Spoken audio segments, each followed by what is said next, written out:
Hello, everyone, and welcome back to the Dr. Nasir Shaikh Show. I'm your guest host. My name is Dr. Nasir, and we've got on tap for you today our lovable leftist lunatic ladies from The View, which I affectionately call the Rear View because the Cackling Hens, that's right, folks, they are cackling once again this morning, and we're going to bring you all of that because the topic they're talking about is Pledge of Allegiance to the RNC of the United States of America. That's right, the RNC pledge for the candidates. We're going to get into all that in the next few seconds. But before we do so, we just wanted to let you know, subscribe to our channel, hit that notification bell, like, share, and follow us, comment below, let us know what you think. Let's get to those lovable leftist lunatic ladies at the Rear View. Now, the GOP, GOP for short, the playing field for the 2024 presidential election is still wide open, but the RNC chair, Ronna McDaniel, wants to make sure the party is the same and is on the same page. Take a look. Will candidates be required to sign a pledge saying that they will support whomever becomes the nominee in order to get on that debate stage? We haven't put the criteria out, but I expect a pledge will be part of it. It was part of 2016. I think it's kind of a no-brainer, right? If you're going to be on the Republican National Committee debate stage asking voters to support you, you should say, I'm going to support the voters and who they choose as the nominee. Okay, well, will everybody be on board to take the pledge? It's kind of like the Pledge of Allegiance. I don't know, they didn't really... I mean, as I said before, I pledge allegiance to the RNC that I will back any other candidate. I mean, come on, folks. This is just such, CNN. Will the candidates from the RNC, will they be required to take the pledge? Unbelievable. Anyways, let's continue. Kind of come away from this extremism. As long as these types of things are enforced, you're going to have the Republican people falling in line for sometimes really extreme candidates. Well, Democrats have done it in the past too. This is not extraordinary for a party to demand. And I don't agree with it on that either. Well, listen, but the thing is, once you sign the pledge, I mean, what is she going to do? Take away his dessert? No, it's not about the it's not about the enforcement. It's the suggestion. So if I'm there and you've suggested that I have to fall in line for anyone at this table, now when I go out and speak to people that are fans of mine, they're saying, well, you are endorsing everyone. Anna's point, when the Democrats did it, I understood when it was, I believe, 2019, Bernie Sanders signed a DNC loyalty pledge in 2019 saying, I am a member of the Democratic Party. In 2019, he signed a loyalty pledge promising to run and govern as a Democrat if he won the presidency. We all know that he calls himself a democratic socialist, but he's also has been an independent. Right. And so I think that makes complete sense. Are you going to become the president and now all of a sudden you're an independent and you're doing maybe a Senator Joe Manchin? Well, this is why these pledges kind of come and go like, farts in a dust storm. and because, Joe Manchin, we don't know what he is. He recently wouldn't even say. Well, yeah, and so for me, I don't want anybody to have to prove their loyalty. You either are or you're not, and your voting will let me know where you stand. Right. If you get behind me, if I'm if I'm gonna say something, my heart is palpitating. But if I'm the Republican nominee and you're not a fan, you're gonna talk up somebody else. That's how this. If you're the Republican nominee, I may vote for the Republican nominee. May I just say real quick though, if Donald Trump is not the nominee, he will burn the entirety of the GOP to the ground.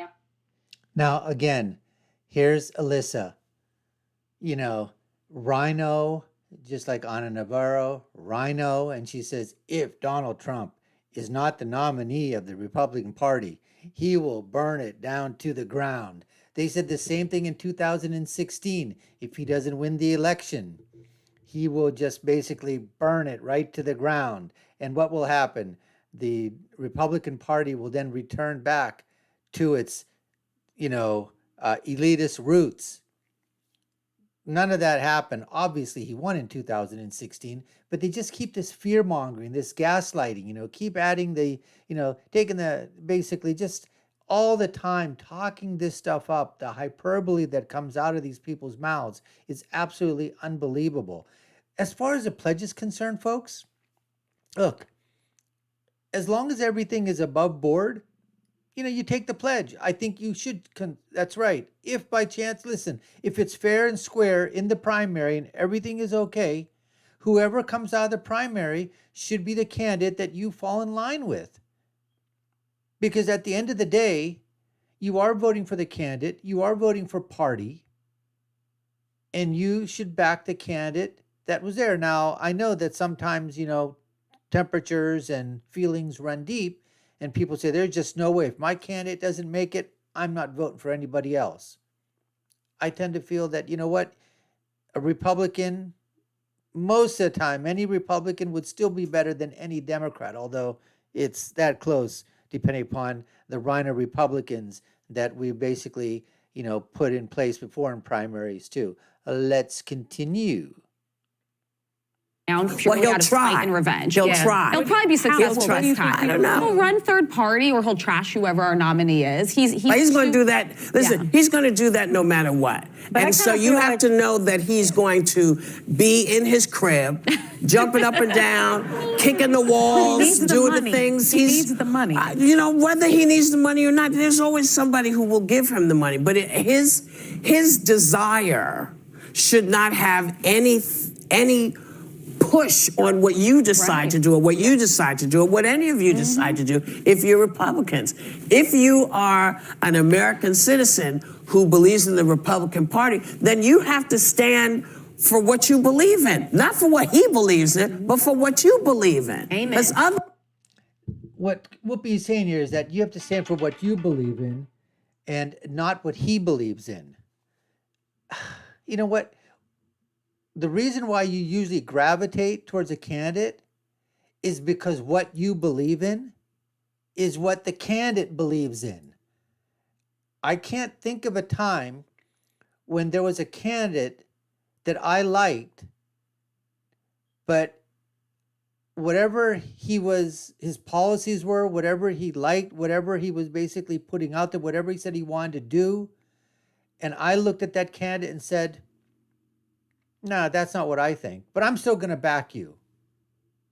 I don't think it's happened. Now, when you fill out your list and you've got, your top things that you're considering, and let's say there's 5 or 6 things or 10 things, and you say, well, these are the things that I want. These are the things that I want my candidate to push forward, to push policies for. This is what I'm for. These are things that I'm against. And he checks off those boxes, but not all of them. Well, now you've got to take a look and say, prioritize. Most of them you agree with? Okay, I'm going to go with you. Most of them I disagree with. Why would you do that? So I don't even know what the heck Whoopi's talking about here. If you're an American citizen, you got to go with what you believe in, not what he believes in. It just be, again, verbal diarrhea coming out of the mouth of these lovely lunatic leftist ladies, cackling hens, and the audience is there in their pens, cackling right back. Anyways, folks, we appreciate you taking time to watch. You've been watching the Dr. Nasir Shaikh Show. I've been your guest host. My name is Dr. Nasir. If you haven't done so already, subscribe to the channel, like, share, and follow us. Hit that notification bell and comment down below. Is that what you want? Do you want the candidates in the primaries to take a pledge that they're going to back whoever wins in the primary and support them in the general election? Let us know. And I'll let you know what my final thought is, which is when you're right, you're right.